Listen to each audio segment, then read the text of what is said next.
Bom, gente, eu quero compartilhar com vocês aqui presentes, vocês aí de casa.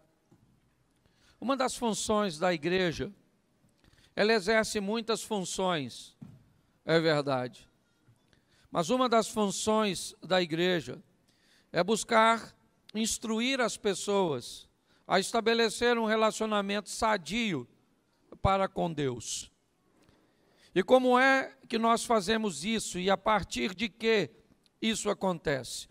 Instruindo essas pessoas através da palavra de Deus, para que elas consigam entender e ir amadurecendo. O relacionamento de Deus ou com Deus, ele é crescente.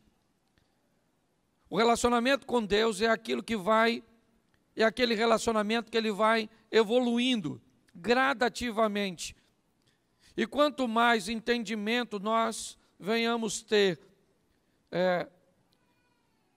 de como as coisas funcionam para ele, mais fácil fica a nossa vida e as nossas decisões. A maioria dos problemas que temos no relacionamento divino, aliás, em todos os relacionamentos, seja ele interpessoal, é o conflito de interesses. É quando aquilo que interessa a outra parte não me é tão interessante, não me é tão conveniente. Quando alguma coisa é altamente conveniente para minha esposa, mas também me traz um nível de conveniência, de satisfação, de retorno, é fácil associar e encaixar os dentes dessa engrenagem. Mas quando os interesses dela sobrepõem os meus interesses, nós vamos viver então um conflito de interesses. E provavelmente então vamos ter uma discussão, vamos ter um desequilíbrio, vamos ter um nível de estresse. O relacionamento com Deus também não é diferente. Todas as vezes que o que Deus orienta, ou todas as vezes que eu tenho que fazer algo que vai levar interesse ou vantagens para Deus e não para mim, eu também começo a ter problema de praticar esse tipo de procedimento, seja ele no âmbito financeiro, seja ele no âmbito emocional, onde for. Se eu sentir que vou levar a algum nível de prejuízo, automaticamente eu vou me fechar para essa possibilidade. E aí nós vamos acabar obtendo problemas no nosso relacionamento. Muitas pessoas convivem em seu relacionamento com Deus e enfrentam muita adversidade durante longos tempos, caminhando ao lado do Senhor e não alcançando resultados. E muitas vezes, quando nós vamos olhar para isso, o que nós descobrimos é que essas pessoas sequer foram capazes de descobrir o que Deus ama. E se descobriram o que Deus ama, muitas vezes não conseguiram amar. Eu digo aqui que amar a Deus é fácil, o difícil é amar aquilo que Ele ama. Esse é o grande desafio nosso. Então eu quero falar um pouco com vocês nesse dia que estamos aí, 13h30 de oração, e o tema da minha mensagem é Venha o Teu Reino. Eu quero mostrar a você que a proposta bíblica, antes de ir para o céu, é trazer o céu para a terra. Antes de chegarmos lá, é trazer lá para cá. É adoçarmos os lábios das pessoas com um estilo de vida, com uma proposta divina que vai trazer para mim e para você bem-estar, satisfação e muitas vezes, é verdade, conflitos. E como é que nós vamos adquirir essa intimidade? Através da oração. Pois Deus tem muitas maneiras de falar conosco.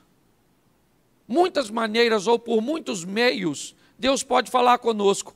Ele pode falar conosco por sonhos.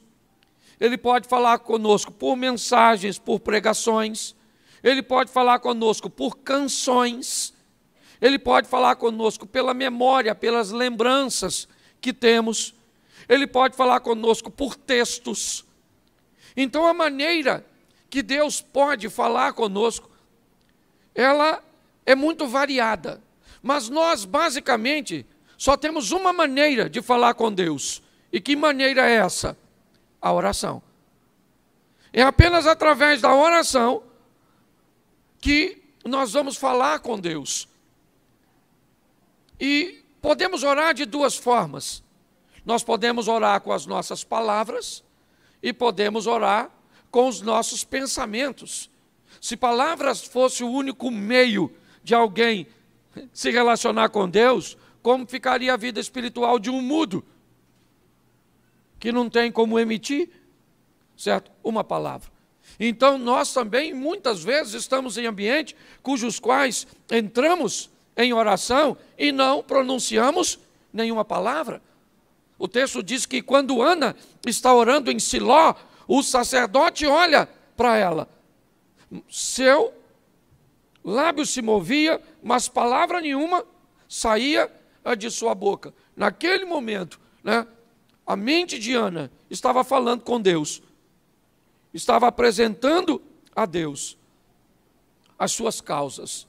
Então, se é através da oração, é muito importante nós entendermos, e eu preciso gastar um tempo mostrando isso para a igreja, porque me parece que tem muita gente que acaba achando Deus não está me ouvindo, eu estou fazendo alguma coisa de errado, por que é que eu não obtenho os resultados que eu quero através da oração, aplicando textos isoladamente em sua vida de oração. E quando isso começa a acontecer, inevitavelmente nós somos seres humanos. Nós vamos começar a questionar se nada acontecer. Nós vamos começar a duvidar, mesmo apesar de tudo aquilo que temos vivido até hoje, na presença de Deus, basta as coisas ficarem por um tempo maior, um pouco difíceis, que nós já começamos a questionar, nós que temos experiências. Imaginem quem não tem. Então, quando olhamos para isso, eu quero mostrar a vocês alguns tipos de oração. A primeira oração é aquela que nós fazemos por ações de graça, e ela está no Salmo 92. Quando nós olhamos, vai colocar aqui, Salmo 92. Como é bom render graças ao Senhor e cantar louvores ao teu nome, ó Altíssimo. Anunciar de manhã o teu amor leal e de noite a tua fidelidade. Só 5 versículos. Ao som da lira de 10 cordas e da citara e da melodia de harpa.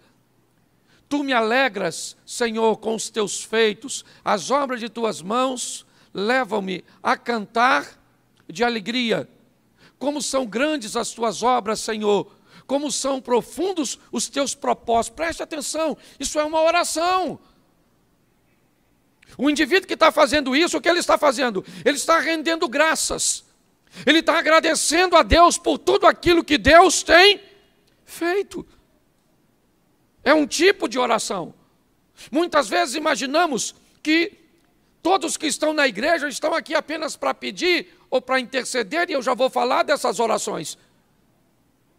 Mas quantos hoje, neste lugar, estão aqui rendendo graças a Deus por tudo aquilo que tem feito? Hoje você não tem nenhuma necessidade para pedir, hoje você não tem ninguém para interceder, e você está aqui só em ação de graças. Levante a mão, por favor. Aí tem um grupinho, louvado seja Deus. Nós também temos o segundo modelo e tipo de oração, que é o Salmo 20, coloca para mim, o Salmo 20, ele é um modelo intercessório, que o Senhor te responda. Note que o indivíduo que está orando, ele está orando por alguém, ele está intercedendo por alguém, que o Senhor te responda no tempo da angústia, o nome do Deus de Jacó te proteja, do santuário te envie auxílio, e de Sião te dê apoio. Lembra-se de todas as tuas ofertas e aceite os teus holocaustos. conceda-te o desejo do teu coração e leve a efeito todos os teus planos. Verso 5. Saudaremos a tua vitória com gritos de alegria e ergueremos as nossas bandeiras em nome do Senhor, em nome do nosso Deus. Certo? Que o Senhor atenda a todos os teus. Presta atenção que também é outro tipo de oração. É aquele indivíduo que vem para a igreja para pedir por alguém que não pôde vir, por uma situação daquele que não pode estar presente, para que Deus venha agir lá no leito de hospital, lá na porta do boteco, lá nos braços, certo, de uma adúltera, para que Deus entre com providência. É aquela oração que nós fazemos para interceder por alguém, não tem a ver conosco. Esse também é um tipo de oração. Só para entender, tem alguém aqui hoje que veio a este culto porque alguém seu precisa de um milagre e você veio para um ambiente de intercessão? Levante a mão. Aí, nós temos outro grupo. Dá para ver que no meio ele é bem eclético. Nós temos também a oração de confissão. Salmo 32, eu peguei só 5 versículos de cada salmo. Mas para entendermos isso, ó, como é feliz quem tem suas transgressões perdoadas e seus pecados apagados. Como é feliz aquele a quem o Senhor não atribui culpa e em quem não há hipocrisia. Enquanto eu mantinha escondidos os meus pecados, o meu corpo definhava de tanto gemer. Pois dia e noite a tua mão pesava sobre mim, minhas forças foram se esgotando como em tempo de seca. Verso 5.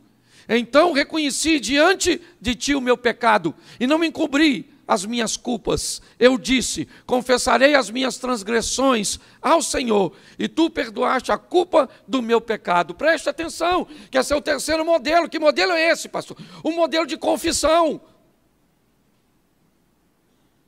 É aquela oração que eu venho me derramar diante de Deus e venho dizer para Ele quem eu sou de verdade, e muitas vezes vocês não sabem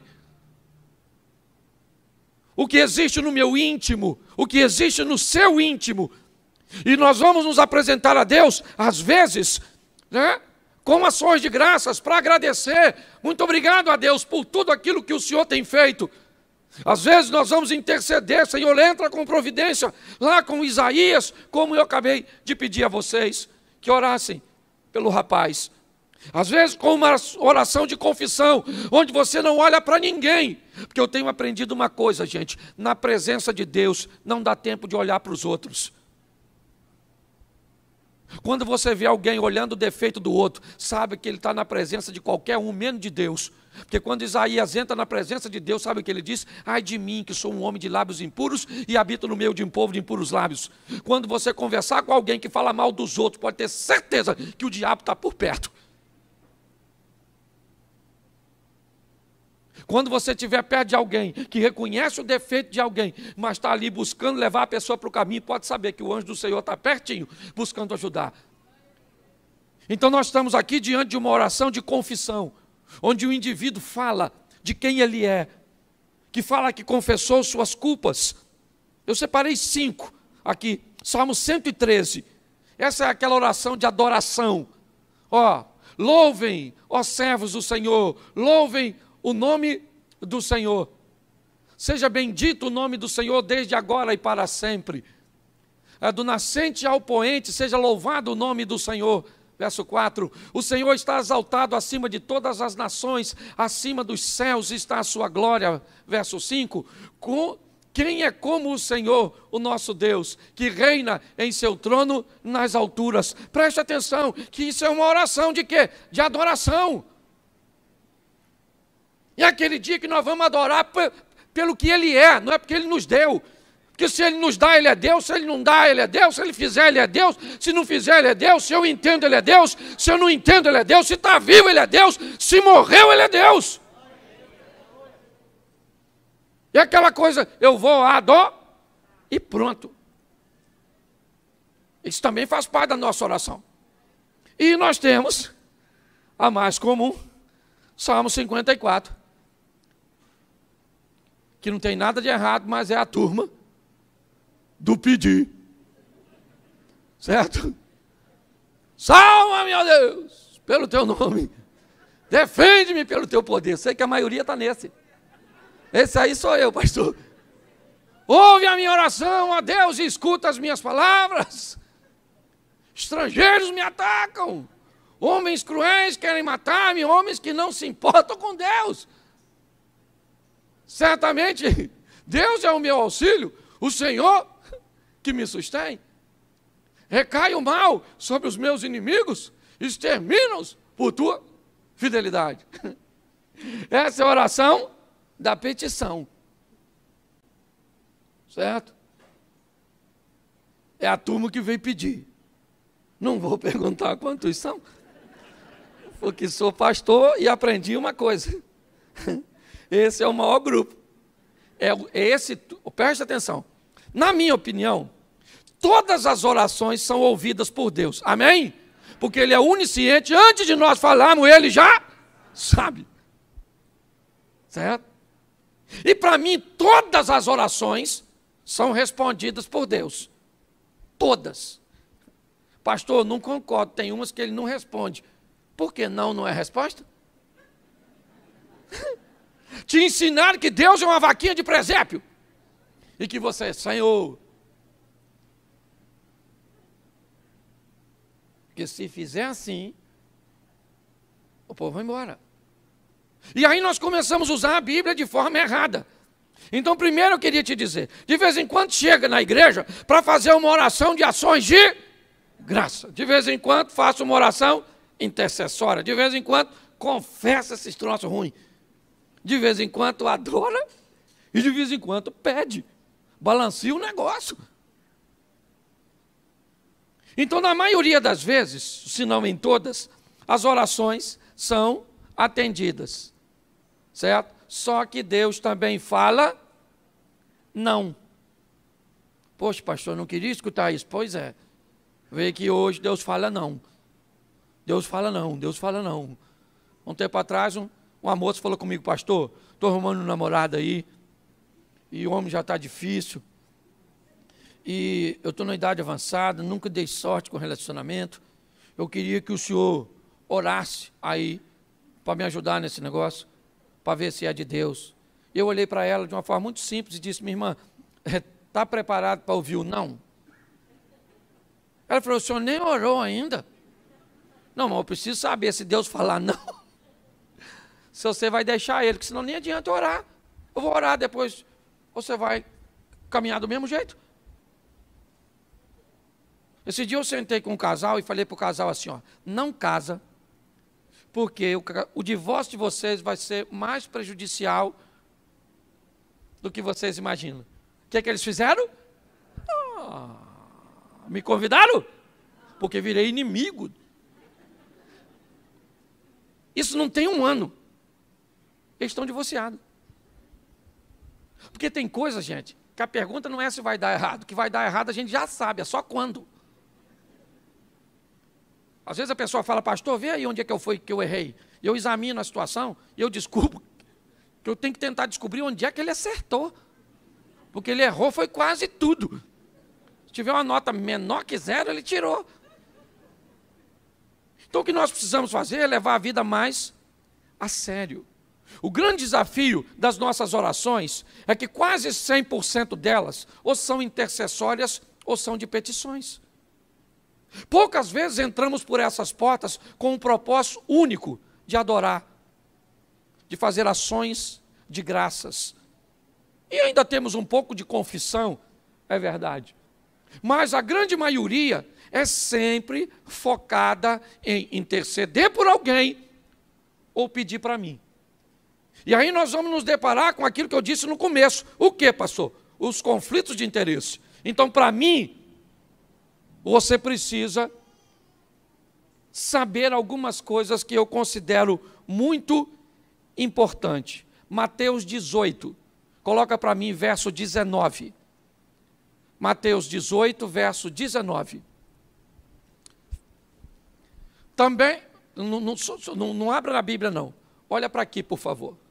Também digo que, se 2 de vocês concordarem na terra em qualquer assunto sobre o qual pedirem, isso será feito a vocês por meu Pai que está nos...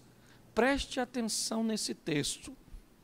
Cuidado para você não isolar isso e pegar isso aqui como verdade absoluta. Aprenda que texto sem contexto pode levar você para o buraco. Preste atenção em Marcos 9,18.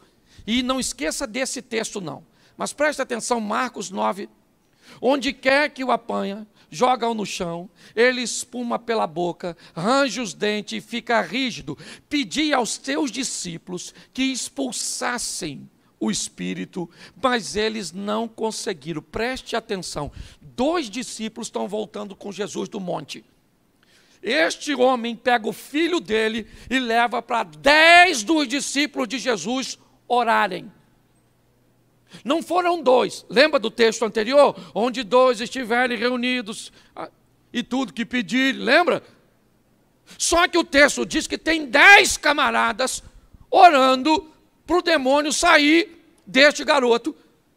E o pai do menino diz: eu trouxe para o senhor não estava, eu apresentei seus 10 discípulos, eles oraram pelo menino e o demônio não. Presta atenção, tinha mais de 2. E aí Jesus explica algo que os discípulos não tinham ainda sensibilidade para entender. Muito mais do que poder de oratória, nós precisamos ter a sensibilidade para fazer a leitura espiritual do momento. Não é volume de voz, gente. Vamos gritar que o demônio sai. Vamos gritar que a bênção acontece. Aliás, eu nunca vi, vou dizer nunca, raras vezes, alguém gritando em oração na Bíblia. Pelo menos o texto nos dá a entender que não precisava. Sai. Entendeu? Às vezes é só questão de autoridade. Quantas vezes a senhora, às vezes, grita com o seu filho para tomar banho durante o dia? Ah, toma banho, garoto! Ah, toma banho! E o menino não vai. Aí quem é que chega de noite? O pai diz: garoto, vai tomar banho agora. Ele nem gritou. Certo?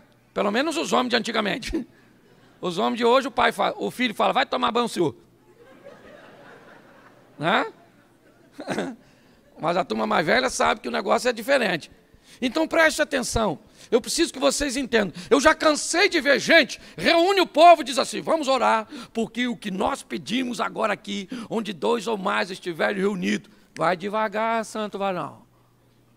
Fale com o Eterno primeiro. Senhor, é isso mesmo? Não é? Como é que funcionam as coisas? Que senão você começa a ter o procedimento errado e pedir aquilo que nunca vai acontecer. Nós temos que ter maturidade para entendermos isso. Posso ouvir um amém? Porque Tiago capítulo 4, verso 3 diz, Tiago 4, 3, quando pedem, não recebem, pois pedem por motivos para gastarem seus... Presta atenção. Esse texto diz que pessoas pedem, mas a motivação, ela é errada. E Deus é um Deus que sonda o coração, não o que você está falando. O que move Deus é um coração contrito, um coração quebrantado. E que me parece esse texto aqui, ele quer dizer simplesmente o seguinte: quando você for pedir alguma coisa ou fazer alguma coisa, faça uma observação simples. Veja quanta vantagem o que você pede vai gerar para você. Veja quanta vantagem o que você pede vai gerar para o ambiente coletivo. Veja quanta vantagem o que você pede vai levar de benefício para o reino de Deus. Quando formos fazer qualquer coisa, olhe o que as outras pessoas vão ganhar com aquilo. Porque se tiver apenas a ver com a minha vantagem, com a sua vantagem, é um pedido egoísta. A probabilidade de você levar um não é muito grande. Se você observar direitinho, as pessoas que estão bilionárias criaram coisas para facilitar a vida de outras pessoas. É assim que funciona. Quando nós olhamos para esse texto, o que a Bíblia está dizendo é que tem pessoas que não alcançam, por quê? Por causa da motivação errada. E aí elas começam a não receber. E isso me parece que tem a ver com maturidade. E ninguém melhor na Bíblia para explicar isso do que Jó. Capítulo 2, verso 10 de Jó, é um dos textos mais expressivos da Bíblia, com certeza. Capítulo 2, verso 10, isso, obrigado. E ele respondeu: você fala como uma insensata. Aceitaremos o bem dado por Deus e não o mal? Preste atenção o que Jó está dizendo. Jó está falando com a esposa dele, que não consegue entender tudo aquilo. Se tinha alguém que sabia quem Jó era a mulher dele. Ô gente, um indivíduo que vive nessa terra e o diabo passa perto de Deus e Deus chama o diabo para usar um mortal como exemplo. Tem gente que acha até que Jó não existiu, que é uma alegoria. Eu imagino a mulher desse cara. Ela olha para Jó no seu sofrimento e diz: eu não estou entendendo, filho. O seu sofrimento, ele me machuca demais. É melhor você morrer, Jó. Sabe? Porque eu não posso fazer nada por você. Não acuse essa mulher, não. Ela é parceira. Os filhos morreram, a mulher está lá. Os bens materiais foram embora, a dona está lá. O cara ficou doente, a dona está lá. E quer meter o malho na dona? Conheço gente que o filho morreu, a mulher foi embora. Perdeu dinheiro, estou vazando. Ficou doente, bota no asilo. Cuidador, e vou para a pista. É isso que ela está falando. E Jó diz assim: minha querida, receberíamos o bem de Deus e não receberíamos o mal, ainda que em Deus não há mal. Deus não tenta ninguém, nem pode ser tentado, mas o Satanás recebe autorização para mexer na vida da gente. Aí eu pergunto a você, olhe bem, se essa não é uma grande lição. O que Jó está dizendo é o seguinte, para mim e para você: aprenda a viver com o sim de Deus e com o não de Deus. Só que nos ensinaram erroneamente que nós só íamos receber sim. Então preparei uns textos aqui para vocês e para mim também, que estou pregando para mim. 1 Samuel, capítulo 16, verso de número 1. 1 Samuel 16, 1. O Senhor disse a Samuel: o quê? Até quando você irá se entristecer por causa de... eu rejeitei como rei Israel. Enche um chifre com óleo e vá a Belém. Eu enviarei a Jessé, escolhi um de seus filhos para fazê-lo rei. Preste atenção. Sabe quem é esse cara? Samuel. Sabe quem é Samuel? Nada mais, nada menos que um juiz, um sacerdote e um profeta. Esse cara só perde em títulos para Jesus, que além dos 3 que eu citei, também é rei, e Samuel não foi. Pensa num cara que tinha intimidade com Deus e era desde garotinho na casa do Eli. Lembra? O cara que cuidou dele e caiu da cadeira para trás, quebrou o pescoço? O Elisão, lembra dele? Pois é. Samuca falava com Deus desde novo. Um menino extraordinário. E um dia ele está lá orando. Uma oração intercessória. Senhor, abençoa o Saul. Saul é maneiro. É o primeiro rei. Vacilou, mas perdoa. E o que Deus falou? Para o juiz, sacerdote, profeta, gente boa. Até quando, Samuel? Vai ficar me enchendo a paciência com esse assunto. Eu já falei que não quero Saulzinho. Entendeu? Saul caiu, mano. Entendeu? Sabe? Já era o Saul. Enche o teu vasinho de azeite, desce a Belém, porque já escolhi até outro rei para botar no lugar dele. O que é isso? É Deus falando não para um profeta. Se ele falou não para um profeta, não vai falar para mim nem para você? Se você não sabe se relacionar com Deus, vai embora. Mas tem que aprender a ouvir não. Porque o não de Deus é para o nosso. Isso aí.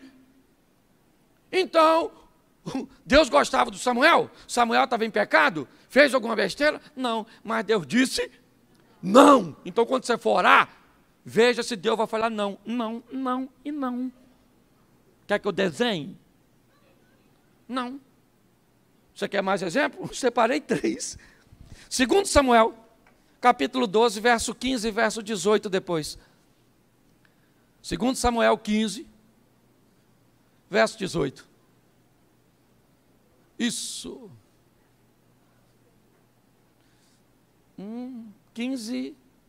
12, 15, perdão. 2 Samuel 12, 15. Isso.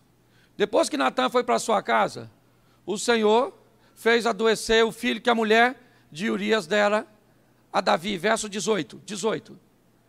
Mas deixa o 16, porque vai. E Davi implorou a Deus em favor da criança. Verso 18. Isso. 7 dias depois a criança morreu. Gente, pensa num cara extraordinário. O nome dele, Davi. Certo? Um grande homem, um rei extraordinário, um homem segundo o coração de Deus. O filho do Davi fica doente e o Davi vai para onde? Se tinha um cara que conhecia o endereço de Deus, esse cara era Davi. Lá vai Davi, Senhor, meu filhinho, Senhor, eu vacilei com a Batseba aí, poxa. Peguei mesmo ela aí, e veio esse menino aí, poxa. Tramei lá para matar Urias. Uns deslizinhos assim.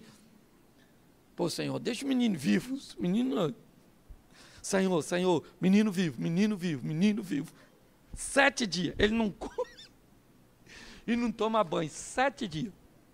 7 dias depois, Deus respondeu a Davi. E qual foi a resposta? Não. O menino já bateu a caçuleta. Partiu dessa para melhor. Juntou as canelas. Mas Deus não ouviu Davi? Ouviu, claro que ouviu. Só falou, não vou, acabou. Você está entendendo? Tem oração que parece que a gente não quer escutar. Quando nós vamos orar por um parente nosso que a gente não está afim que morra, mas Deus está afim que morre. Por que o senhor está afim? Porque eu estou. Entendeu? É porque ele não fala com a gente assim, que ele tem educação. Por que vai morrer? Porque eu quero. O dono dessa jossa aqui sou eu. Porque tem gente que parece que é Deus. Ah, Senhor, eu vou aí andar na igreja, mas o cuidado com o que o senhor vai falar comigo, hein? Senão eu vou embora, o senhor vai ver só, o senhor fica sem mim. Nossa, que prejuízo que Deus levou. Você está rindo, mas é sério. E você quer ver o absurdo dos absurdos? Mateus 26, 39. Mateus 26, 39. Indo um pouco mais adiante, prostrou-se com o rosto em terra e orou: meu Pai, se for possível, afasta de mim este cálice. Sabe quem é esse? Orando. E o que ele falou? Pai, isso aí é a minha tradução. A chapa aqui está quente, mano. Os caras estão indo para a reta final. Os malucos aqui lideram. Não é? Esse quadrilha lá no Rio de Janeiro. Os caras perigosíssimos. Eles vão me matar. Então, vamos aqui, Fábio. Se der aí, pai. Eu queria morrer assim, não. Poxa. Mas a intimidade era tão grande que a resposta já veio no meio da oração. Ele falou, mas contudo, já que a resposta é essa mesmo, né? Então cumpra assim mesmo, né? Vamos embora. Se não dá, deixa desse jeito. Você sabe quem ouviu a negatividade de Deus? O próprio Jesus. Então, gente, nós temos que ter maturidade. Agora, pastor, o que o senhor está dizendo? Eu estou dizendo que foi a única vez que Jesus ouviu não. Nas outras orações ele chegou a dizer, eu só estou clamando ao Senhor, e eu sei que o Senhor sempre me ouve, ele mesmo disse. eu sei que o senhor sempre me ouve. E ele está ouvindo do mesmo jeito aqui. Só que, na maioria das vezes de Jesus, suas decisões que precediam a oração eram sempre assertivas. A maneira com que ele conduzia a sua vida era uma maneira magistral. Então preste atenção, a maioria das coisas erradas que acontecem na nossa vida, ou as nossas orações, elas têm finalidade corretivas. Elas parecem que entram em cena, não para me promover, não para me elevar, mas para que eu corrija erros que eu cometi anteriormente. E é por isso que está assim de gente na igreja, canalizando mais forças para corrigir erros do passado do que para empreender negócios do futuro. Me parece que é isso que está acontecendo. Porque Jesus é um exemplo de que Deus pode dizer não, sim. Davi é um exemplo de que Deus pode dizer não, sim. Samuel é um exemplo. Mas pega a história dos caras. Os caras são vencedores. Mas, né, em algum momento, tanto Samuel quanto Davi se equivocam. Jesus não. É um plano divino. O que ele está mostrando aqui é a natureza humana. É o que é seu corpo tentando fugir da dor, da morte. Esse texto humaniza de uma forma sensacional ele. Muitas pessoas não oram porque têm medo da resposta. Então, querido, nunca deixe de orar. Nunca. 1 Tessalonicenses 5, certo? Orai sem, nunca deixe de orar. Porém, nunca se esqueça de com quem você está falando. Nunca se esqueça. Sempre vai prevalecer a vontade dele. Eu poderia ficar aqui hoje e usar um culto de domingo só para orações como essas duas que eu vou usar como exemplo agora. As mulheres de Atos 12:12, coloca aí rapidinho. Isso. Percebendo isso, ele se dirigiu à casa de Maria, mãe de João, também chamado Marcos, onde muita gente havia se reunido e estava orando. Preste atenção. Esse é o momento que Pedro é solto. Herodes havia mandado prender a Pedro. Depois de matar Tiago a espada, aquilo agradou. Pedro está preso. Seus recursos, não tem como tirá-lo dali. E o que tem? Gente orando na casa de Maria, mãe de João Marcos. E é para lá que Pedro vai. Depois que é liberto. O que é isso? Uma oração que entrou, né, na presença de Deus e Deus ouviu positivamente. Mas qual é a diferença das outras três, pastor? Eram petições do mesmo jeito, de gente que Deus amava, mas estavam pedindo coisas que não estavam no plano de Deus. Esse é o grande desafio nosso. Antes de pedir alguma coisa, descubra se qual é o grau do que eu estou pedindo que interessa para Deus. E você vai ver que as coisas vão ficar muito mais fáceis. Gente, muito mais fáceis. Coloca isso na sua vida. Para de ser imediatista. Para de querer as coisas instantâneas. Minha mulher convive comigo, sabe, eu sou extremamente moroso, demorado. Às vezes as pessoas gostariam que eu fosse mais acelerado, que eu fizesse mais coisas. Agora pega os últimos 10 anos da minha vida e vê tudo que eu construí, fiz, como as coisas acontecem, quantas vezes eu levei um não de Deus. Porque antes de te buscar fazer alguma coisa, veja se o que você quer fazer está alinhado com o que Deus quer para você. Pare de usar os outros como medida. O carro dos outros não é para você, a vida dos outros não é para você, certo? A posição do outro não é para você. Quando eu era garoto ali na Praça da Mantiqueira, eu morava ali, lá em frente onde tem aquelas mesas de ping-pong, onde minha tia que me criou estava ali. E eu estudava no Monteiro Lobato. E a rodoviária era bem cá na frente, onde estão fazendo aquela lanchonete nova. E quando eu saía do colégio, quase todos os dias, que um ônibus estava saindo, eu saía correndo com o ônibus para chegar em casa primeiro que ele. Agarrava minha mochilinha aqui, meu filho. E o ônibus ia, eu partia. Partia, e quantas vezes eu ganhei do ônibus? Quantas vezes o ônibus ganhou de mim? E se você perguntar ao motorista, ele nem sabia que eu existo. Porque a competição estava apenas na minha cabeça. Aí a senhora compete com a mulher da sua família que emagreceu e a senhora ganhou os pesos que ela perdeu. Você já viu gente competitiva que usa os outros como medida? Para com isso. Descubra, sabe? Descubra.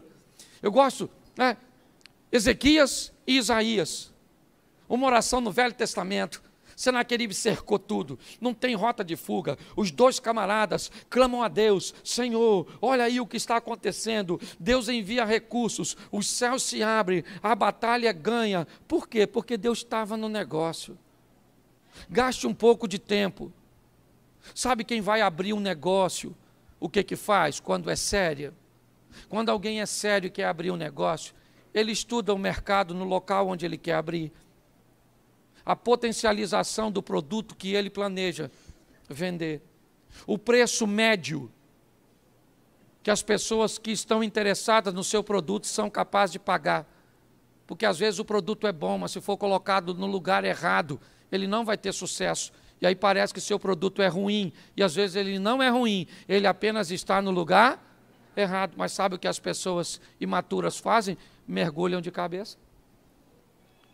E quando vai ver, quebram em lugares com coisas que poderiam prosperar. Reposicione-se, porque eu termino aqui. Ninguém melhor do que Jesus para dizer qual é a oração. O Pai Nosso não é uma oração para ser repetida. Ele é uma oração para ser implantada na vida. Repetir o Pai Nosso não é nada. O segredo do Pai Nosso é entender que não é eu vou para o teu reino, é venha o teu reino. O segredo do Pai Nosso é entender que o Pai e o pão são nossos, mas o reino e a vontade é dele.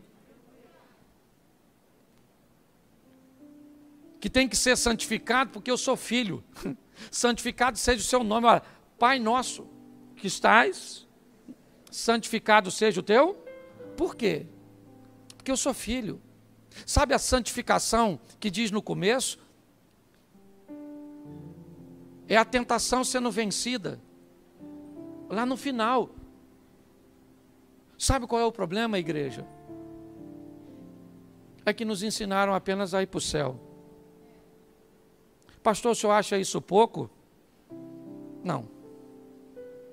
Eu só acho que quem aceitou apenas a proposta de ir para o céu só pegou 50% da mensagem. Esqueceu os outros 50%. Sem dúvida nenhuma, a parte mais importante é a vida eterna. Buscai primeiro o reino de Deus e a sua justiça.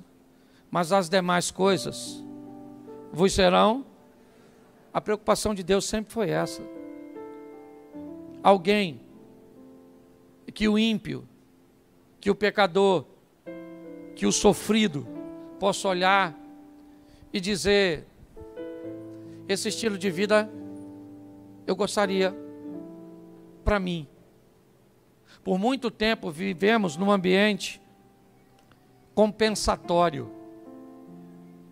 Se você não usa isso, se você não faz isso, se você não vai ali, aí você entra no céu.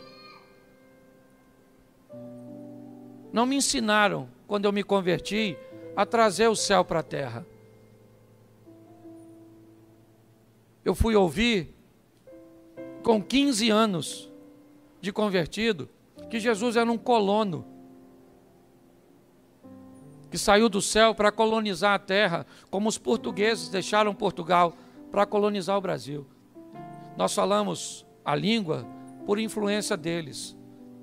Nossa arquitetura, ou a maior parte da nossa arquitetura no Brasil, tem influência deles. Costumes.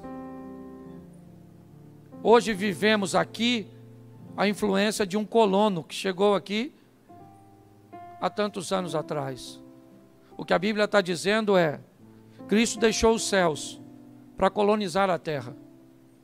para trazer a cultura dos céus para nós.